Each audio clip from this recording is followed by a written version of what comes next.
नमस्कार विद्यार्थी मित्रांनो, स्वागत आहे आपलं पुन्हा एकदा एम-पी-सी लायब्ररी या आपल्या यूट्यूब चॅनलमध्ये. विद्यार्थी मित्रांनो, आज आहे 12 एप्रिल 2026. सुरू करूयात आजच्या चालू घडामोडी.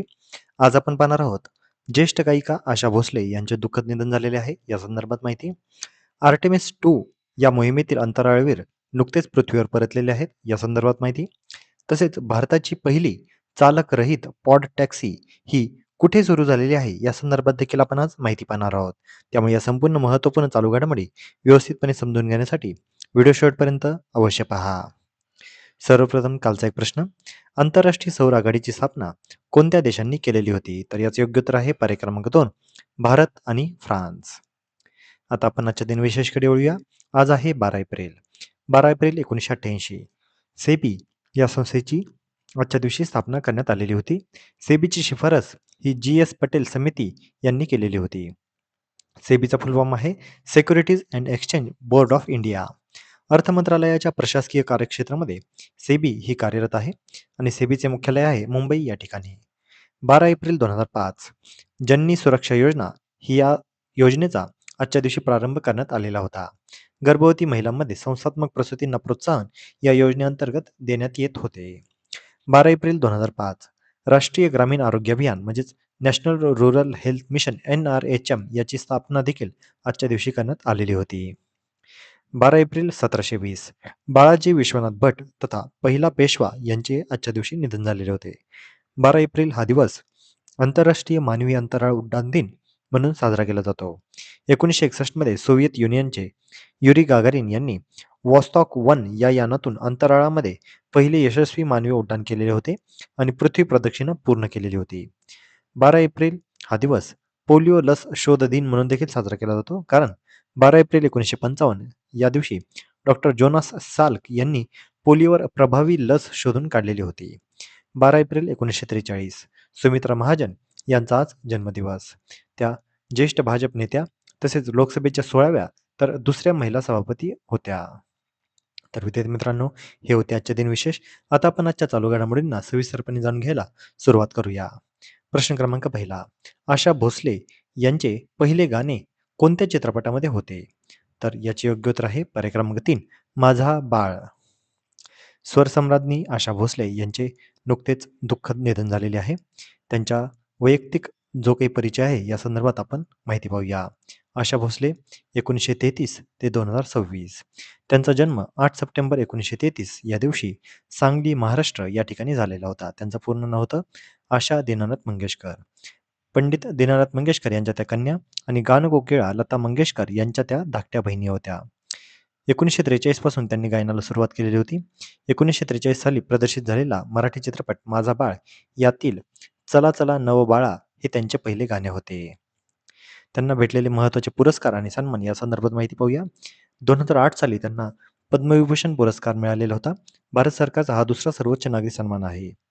तसेच दादासाहेब फाळके पुरस्कार 2000 यावर्षी, तसेच 2021 मध्ये महाराष्ट्र भूषण पुरस्कार महाराष्ट्र शासनाचा सर्वोच्च नागरी सन्मान हा आहे आणि हा त्यांना 2021 मध्ये मिळालेला आहे. यापूर्वी 1999 मध्ये त्यांना लता मंगेशकर पुरस्कार देखील मिळालेला होता. तसेच राष्ट्रीय चित्रपट पुरस्कार देखील त्यांना मिळालेला आहे. 2 वेळा त्यांना राष्ट्रीय चित्रपट पुरस्कार मिळालेला होता. 1981 मध्ये उमराव जान या चित्रपटातील दिल चीज क्या है या गाण्यासाठी, तर 1986 साली प्रदर्शित झालेल्या इजाजत या मूव्हीमधील मेरा कुछ सामान या गाण्यासाठी त्यांना राष्ट्रीय पुरस्कार मिळालेला होता. तसेच 2001 मध्ये त्यांना फिल्मफेअर जीवनगौरव पुरस्काराने देखील सन्मानित करण्यात आलेले आहे. त्यांच्या नावावर काही जागतिक विक्रम देखील आहेत. 2011 मध्ये आशा भोसले यांची जगातील सर्वाधिक गाणी रेकॉर्ड करणारी गायिका म्हणून गिनीज बुक ऑफ वर्ल्ड रेकॉर्डमध्ये देखील नोंद झालेली आहे. त्यांनी 20 पेक्षा जास्त भारतीय आणि परदेशी भाषांमध्ये 11,000हून अधिक गाणी गायलेली आहेत. त्यांनी शास्त्रीय संगीत, गझल, पॉप, भजने आणि लावणी अशा सर्व प्रकारच्या गाण्यांवर त्यांनी प्रभुत्व मिळवलेले होते. O.P. नय्यर आणि R.D. बर्मन या संगीतकारांसोबतची त्यांची गाणी ही विशेष गाजलेली होती. त्यांना पहिले ग्रॅमी नामांकन 1997 मध्ये लिगेसी या अल्बमसाठी मिळालेले होते. असे नामांकन मिळवणाऱ्या त्या पहिल्या भारतीय पार्श्वगायिका देखील ठरलेल्या होत्या. त्यांच्या आयुष्यावर आधारित Asha Bhosle a life in music हे पुस्तक देखील प्रसिद्ध आहे. आपल्या परीक्षेसाठी काही महत्त्वाच्या वन लाइनर. त्यांची पहिली लावणी होती बुगडी माझी सांडली ग, चित्रपट होता सांगते ऐका. त्यांना अमरावती विद्यापीठ आणि जोधपूर राष्ट्रीय विद्यापीठाने मान डी लिट पदवी देऊन गौरवलेले देखील आहे. त्यांना प्रेमाने ताई किंवा संगीत क्षेत्रामध्ये आशाताई असे देखील म्हटले जात होतं. तर लक्षात घ्या विद्यार्थी मित्रांनो, आपल्या परीक्षेच्या अनुषंगाने ही संपूर्ण माहिती आपण पाहिलेली आहे. आपली एम-पी-एस-सी लायब्ररी या परिवाराकडून देखील आशा भोसले यांना भावपूर्ण श्रद्धांजली. वळूया पुढच्या प्रश्नाकडे. ऑपरेशन हिमसेतू कोणत्या संस्थेने राबवलेले आहे? तर याचे योग्य उत्तर आहे पर्याय क्रमांक 4, भारतीय लष्कर. ऑपरेशन हिमसेतू भारतीय लष्कराने हे ऑपरेशन राबवलेले आहे आणि हे ऑपरेशन उत्तर सिक्कीम, लाचेन ते चुंगथांग या दरम्यान त्यांनी राबवलेले आहे. याचा उद्देश होता खराब हवामान आणि भूस्खलनमुळे रस्ता पूर्णपणे बंद होता. त्यामुळे यातून पर्यटकांना वाचवण्यासाठीचे हे ऑपरेशन होते. यामध्ये 1300 पेक्षा अधिक पर्यटक आणि स्थानिक लोक अडकलेले होते. या ऑपरेशनमध्ये ईस्टर्न कमांड अंतर्गत लष्कर आणि बॉर्डर रोड्स ऑर्गनायझेशन हे सहभागी झालेले होते. यामध्ये बर्फ काढणे, पर्यायी मार्ग उघडणे आणि पादचारी पूल बांधणे हे कार्य करण्यात आले.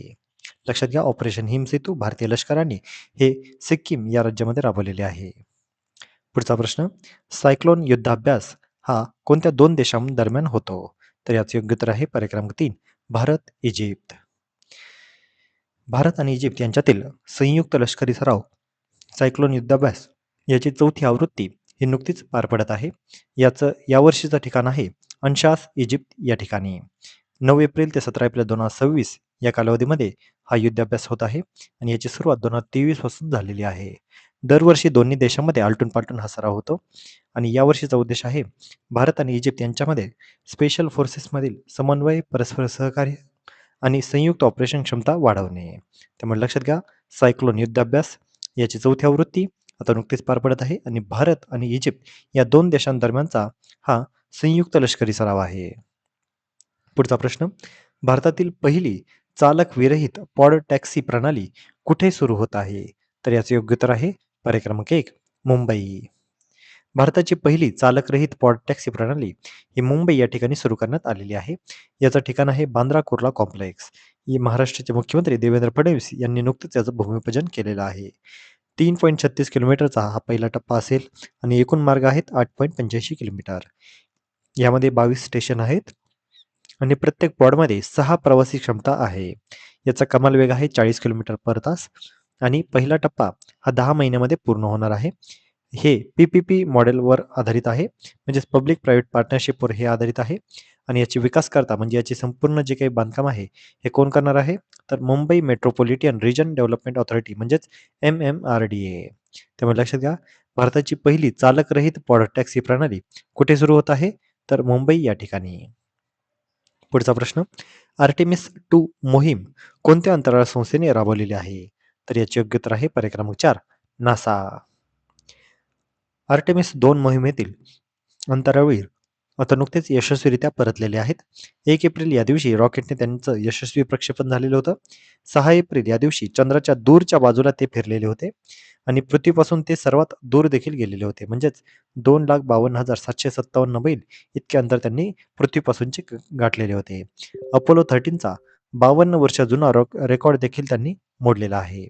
चंद्राच्या दुसऱ्या साईडची छायाचित्रे त्यांनी घेतलेली आहे. अंतराळवीरांनी स्पेसक्राफ्टची सर्व चाचण्या देखील घेतलेल्या आहेत. त्यांचं परतीचं ठिकाण होतं सॅन डिएगो किनारा, कॅलिफोर्निया. 10 एप्रिल 2026 या दिवशी पॅसिफिक महासागरामध्ये त्यांचं यशस्वी स्प्लॅशडाऊन झालेलं आहे. USS जॉन पी मुर्ता हे त्यांचे रिकव्हरी शिप होतं, जे US नेव्हीमध्ये आहे. आता आर्टेमिस 3 हे देखील राबवण्यात येणार आहे, जे 2027-28 मध्ये होणार आहे आणि यामध्ये अंतराळवीर चंद्रावर देखील उतरणार आहे. आता आर्टेमिस 2 हे चांद्रयान मोहीमच होती.